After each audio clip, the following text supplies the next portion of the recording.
extremely disappointed to hear about the Panama Papers. It's really very disconcerting to see the way the rich and the famous have taken advantage of some tax haven provisions to plan their taxes in a manner that they pay the least to the government from where the funds originated.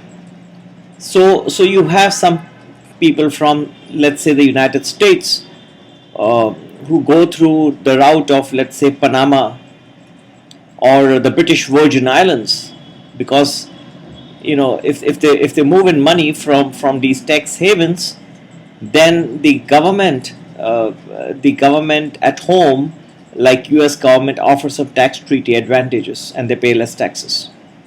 Well, the government should be very careful and try to investigate in deep detail, because in these Panama Papers you find that there are people rich and famous from almost every corner of the world. The Irish Prime Minister has just resigned.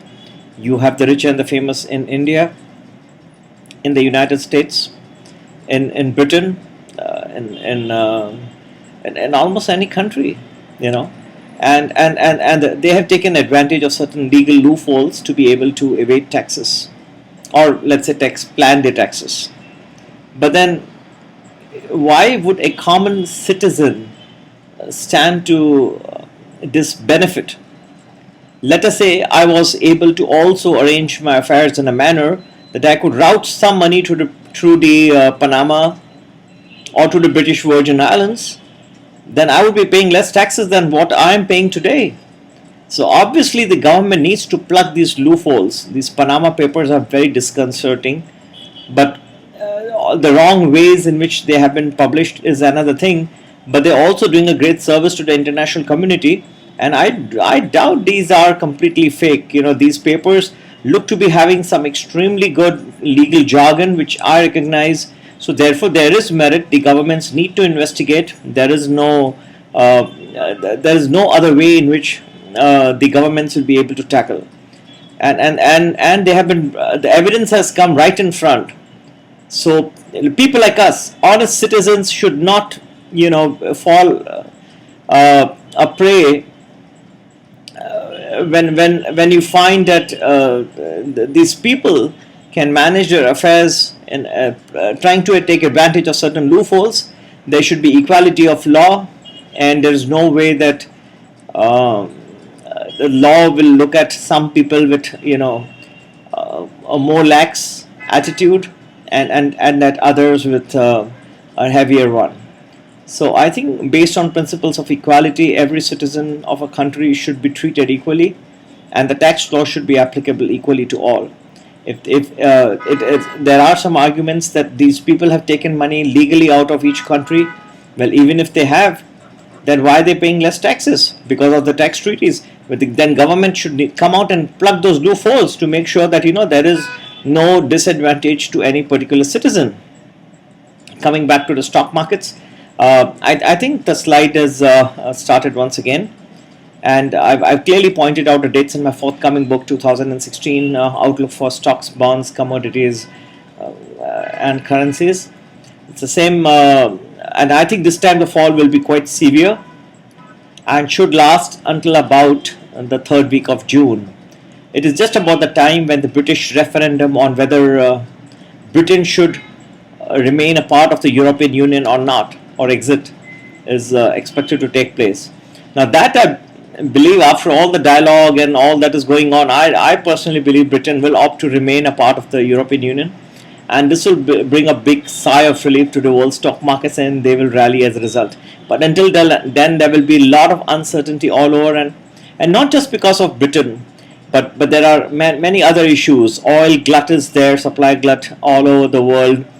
There are many issues which are causing or which are raising red flags of a potential global recession. So in such a scenario, when things are falling apart little by little in every part of the world, I think that we are nearing a scenario where the stock markets are bound to take cognizance of such a global recession, and naturally they may get impacted quite dramatically.